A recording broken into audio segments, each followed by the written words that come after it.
तो इस बीच जो 60 दिनों के लिए हॉर्मुज को फ्री किया गया है और वहाँ से तेल टैंकर्स की सप्लाई भी शुरू हो चुकी है, जाना शुरू हो गया है, तो ये क्या है? ईरान कह रहा है कि अब हॉर्मुज युद्ध से पहले वाली स्थिति में कभी पहुँच ही नहीं सकता। वहाँ इंतज़ाम क्या करने हैं, व्यवस्था क्या करना है, ये हम देखेंगे। अमेरिका को लेकर इसमें कुछ करना ही नहीं है, अमेरिका की कोई दखल अंदाजी नहीं चलेगी। देखिए 60 दिन का ही वक्त लेकिन अमेरिका दे रहा है। हाँ, देखिए दो बातें हैं। पहली बात तो ईरान अमेरिका में चुनाव होने जा रहे हैं, उसको लेकर सतर्कता बरत रहे डोनाल्ड ट्रंप की, कहीं ऐसा ना हो कि इकोनॉमिक हालात बिगड़ जाएं और चुनाव हार जाएं। दूसरी बात यह है वर्ल्ड कप चल रहा है फुटबॉल का, उसको लेकर तमाम दबाव है कि वर्ल्ड कप हो जाए, अगर वॉर हो जाएगा तो कई टीम खेल नहीं पाएंगी। दूसरी चीज़ वो है।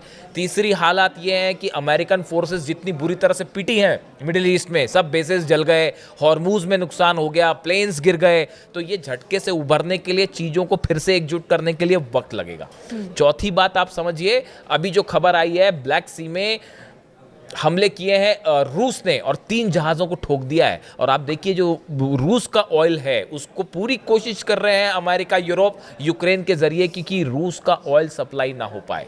ऐसे हालात में इंटरनेशनल मार्केट में ऑयल की उपलब्धता बनी रहे, इसके लिए ईरान का ऑयल बाहर लाना ज़रूरी है। यानी ये एक हाथ दे एक हाथ ले वाला खेल चल रहा है, ये ज़्यादा दिन नहीं चल पाएगा। थप्पड़ मारना, दूसरी तरफ से सहलाना, ये वो चल रहा है। देखिए हालात ये है फिलहाल कि ईरान इस बात को लेकर, अच्छा सबसे खास बात ये है कि ईरान इस बात को अच्छी तरह से समझता है कि अमेरिका धोखा करेगा, इस नेतन्याहू धोखा करेंगे। ईरान इस बात को अच्छी तरह से समझ रहा है, कोई विश्वास नहीं है अमेरिका पर और इजराइल पर। और दूसरी तरफ भी हालात यही हैं, अमेरिका के मन में क्या है वो सब जान रहे हैं। और ये डील भी जो है ये एक टेम्परेरी दिखावा चल रहा है कुछ समय का, ये आप कह सकते हैं। तो ये इसका अंजाम क्या होने वाला है इस बात को लेकर भी हर आदमी क्लियर है। देखिए वो जैसी बात यूरेनियम पर आ जाएगी, आप देखिए बिल्कुल, मेरा अगला सवाल यही था कि ये तमाम बातचीत हुई, एक अहम मुद्दा जिसे लेकर ट्रंप ने भी युद्ध की शुरुआत की थी, परमाणु हथियार, कि ईरान को हम परमाणु हथियार नहीं बनने देंगे। एमओयू के एक पॉइंट में है कि चलो हम हथियार नहीं बनाएंगे लेकिन इनरिचमेंट रोकेंगे नहीं, ये ईरान का कहना है। अब ट्रंप कह रहे हैं कि हमारा इंस्पेक्टर होगा वहां पर, एक बार फिर तैनात होगा, और ईरान मना कर रहा है। देखिए कहानी ये है कि जो स्विट्जरलैंड में चर्चा हुई उसके बाद जेडी वेंस का बयान आया उपराष्ट्रपति का। उन्होंने कहा कि ईरान इस बात के लिए तैयार हो गया है कि आईएईए के इंस्पेक्टर्स ईरान जाएंगे और ईरान के जो न्यूक्लियर साइट्स है उसका इंस्पेक्शन होगा। ये बयान आया जेडी वेंस की तरफ से। उनको फौरन जवाब दिया ईरान के विदेश मंत्रालय के प्रवक्ता इस्माइल बघाई साहब ने। उन्होंने ये कहा इस तरह का कोई कमिटमेंट फिलहाल नहीं हुआ है कि स्विट्जरलैंड में इस तरह की कोई अभी बात नहीं हुई है कि आईएईए वहां जाएगा या नहीं जाएगा। ईरान ने कहा यह एक ऐसा फैसला है कि आईएईए के इंस्पेक्टर्स को इस्फहान, नतांज या फोर्दो में आने देना है या आने नहीं देना है, इसका फैसला ईरान की संसद से होगा। इसका फैसला ईरान की सुप्रीम नेशनल सिक्योरिटी काउंसिल में ये बात रखी जाएगी, उसके बाद ईरान फैसला लेगा। अभी इस बारे में कोई फैसला नहीं हुआ। यानी उन्होंने जेडी वेंस को साफ साफ उनके दावे को नकार दिया, झूठा बता दिया।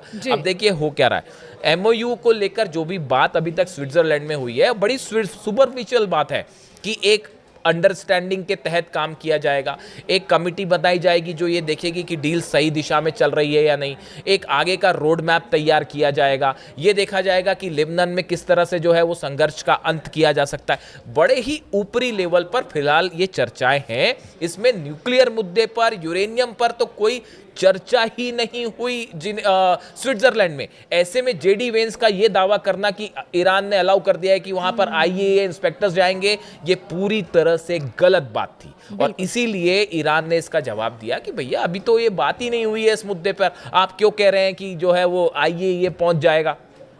क्या ये संभव लग रहा है आपको कि ईरान में, इस्फहान में आईएईए भी पहुंच जाए, उसके बाद अमेरिकी सोल्जर्स भी पहुंच जाएं और वहां पे खुदाई भी हो जाए और वहां यूरेनियम को, ये एक ऐसा मुद्दा है जो बहुत ही असंभव सी बात है। इसीलिए चाइना ये कह रहा है कि शुरुआती दौर में भले ऐसा लग सकता है कि सब कुछ ठीक है, लेकिन जैसे जैसे बातचीत आगे बढ़ेगी मामला डिरेल होना शुरू हो जाएगा। देखिए जब भी कोई जटिल मुद्दा होता है, वैश्विक मुद्दे होते हैं, ऐसा मुद्दा जिससे कई देश जुड़े हुए हैं, तो किसी नतीजे तक, किसी समझौते तक पहुंचना बहुत आसान नहीं होता है, सालों का प्रोसेस लग जाता है। अब यहाँ पर 4 टास्क ग्रुप बनाने की बात हो रही है, लेकिन जब किसी बातचीत की शुरुआत ही अविश्वास से हो, संशय की स्थिति में हो, तो उसका भविष्य क्या होगा? देखिए अमेरिका का जो डेलीगेशन था जो स्विट्जरलैंड गया, आपने तस्वीरें देखी होगी, वो सबके सब इस उम्मीद में बैठे थे शायद कि ईरान का जो डेलीगेशन आएगा वो हमसे हाथ मिलाएगा, या ईरान के जो लोग, हाँ जो डेलीगेशन वहाँ पहुँचा था उन्होंने देखना भी कबूल नहीं किया उनकी तरफ। अब्बास अराक्ची साहब ने हाथ भी नहीं मिलाया।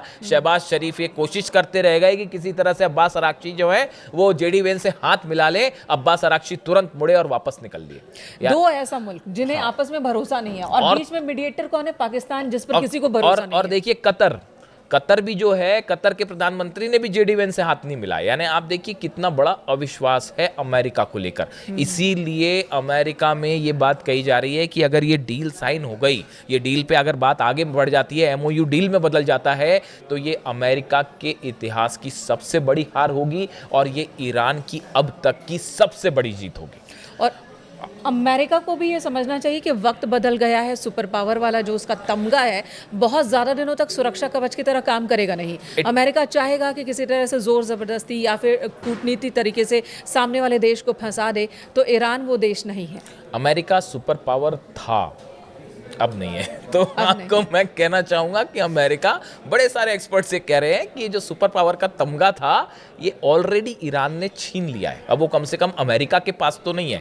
जिस देश के अगर बेसिस उड़ जाते हो आप, जो है 18 बेसिस नहीं बचा पाए, आप अरब देशों को नहीं बचा पाए। ईरान की मिसाइल्स जो है वो धमाकेदार, आपके पेट्रियट और जो थार्ड सिस्टम है उसको तोड़ते हुए वहां पर गिरती रही।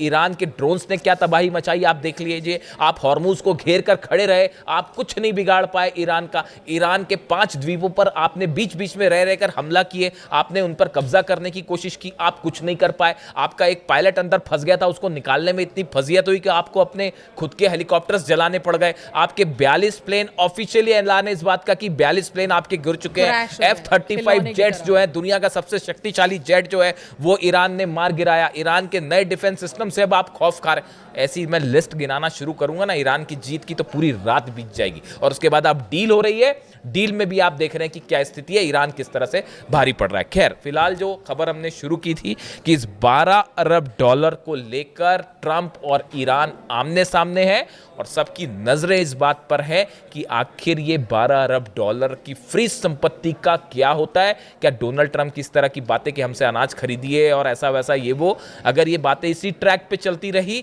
तो आप ये मानिए कि ईरान फिर से बातचीत को बंद भी कर सकता है।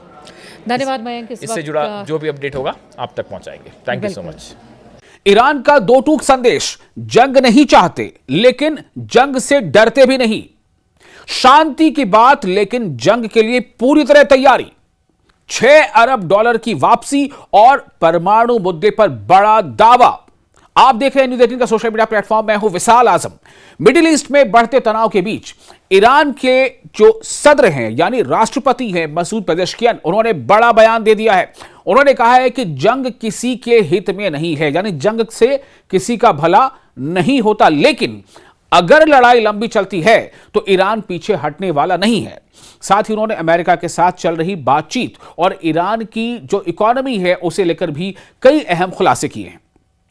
ईरान के प्रेसिडेंट मसूद पेजेश्कियान ने साफ कहा है कि जंग का जारी रहना किसी भी के पक्ष में नहीं है, किसी के पक्ष में नहीं है, यह फायदेमंद नहीं है। उनका कहना है कि शांति ही सबसे बेहतर रास्ता है। लेकिन इसके साथ ही उन्होंने अपने जो मुखालिफिन हैं, जो विरोधी हैं, उन्हें वार्निंग देते हुए कहा है कि ईरानी सेना और रिवॉल्यूशनरी गार्ड्स, जिन्हें कहते हैं IRGC, पूरी तरह तैयार है। अगर ये संघर्ष, ये जद्दोजहद लंबा खिंचता है तो ईरान मजबूती से उसका सामना करेगा। मसूद पेजेश्कियान ने कहा है कि ईरानी अवाम और जो मिलिट्री है उसने पहले भी काफी मुश्किल हालात में अपनी ताकत दिखाई है और आगे भी मुल्क की रक्षा के लिए, देश की रक्षा के लिए पूरी तरह तैयार है। यानी तेहरान का साफ पैगाम है, वो जंग नहीं चाहता लेकिन किसी भी दबाव के सामने झुकने को भी तैयार नहीं है। राष्ट्रपति मसूद पेजेश्कियान ने अमेरिका के साथ हुए समझौते को ईरानी आवाम के हित में बताया। उन्होंने कहा कि बातचीत का पहला बड़ा आर्थिक फायदा, इकोनॉमिकल जो बेनिफिट है, वो दिखाई देगा और जल्द ही दिखाई देगा। उनके मुताबिक कतर में फंसे ईरान के लगभग $6 अरब अब अनफ्रीज किए जाएंगे और यह रकम वापस ईरान को मिलेगी। उन्होंने बताया कि केंद्रीय बैंक और आर्थिक अधिकारी सेंट्रल बैंक और जो इकोनॉमिकली अधिकारी हैं वो इस बात पर काम कर रहे हैं कि इन संसाधनों का इस्तेमाल देश की इकोनॉमी को, देश की जो अर्थव्यवस्था है उसको मजबूत करने और डेवलपमेंट को रफ्तार देने में कैसे किया जाए। जहां तक बात है परमाणु मुद्दे पर भी ईरानी राष्ट्रपति ने बड़ा दावा किया है। उन्होंने कहा है कि अमेरिका की मुख्य मांग सिर्फ इतनी थी कि ईरान परमाणु बम नहीं बनाएगा। मसूद पेजेशकिन के मुताबिक यह कोई नई बात नहीं है, क्योंकि ईरान पहले से ही कहता रहा है कि उसका परमाणु हथियार बनाने का कोई इरादा नहीं है। इसी पुराने रुख को लिखित रूप में देकर समझौते पर दस्तखत किए गए हैं। हालांकि उन्होंने यह भी दोहराया कि ईरान यूरेनियम संवर्धन यानी कि एनरिचमेंट के अपने हक से कभी पीछे नहीं हटेगा। उनका दावा है कि बातचीत में दूसरी तरफ को भी इस हकीकत को मानना पड़ा है। तो एक तरफ ईरान शांति और बातचीत की बात कर रहा है, वहीं दूसरी तरफ वो ये भी जता रहा है कि सुरक्षा और रणनीतिक हितों पर कोई समझौता नहीं होगा।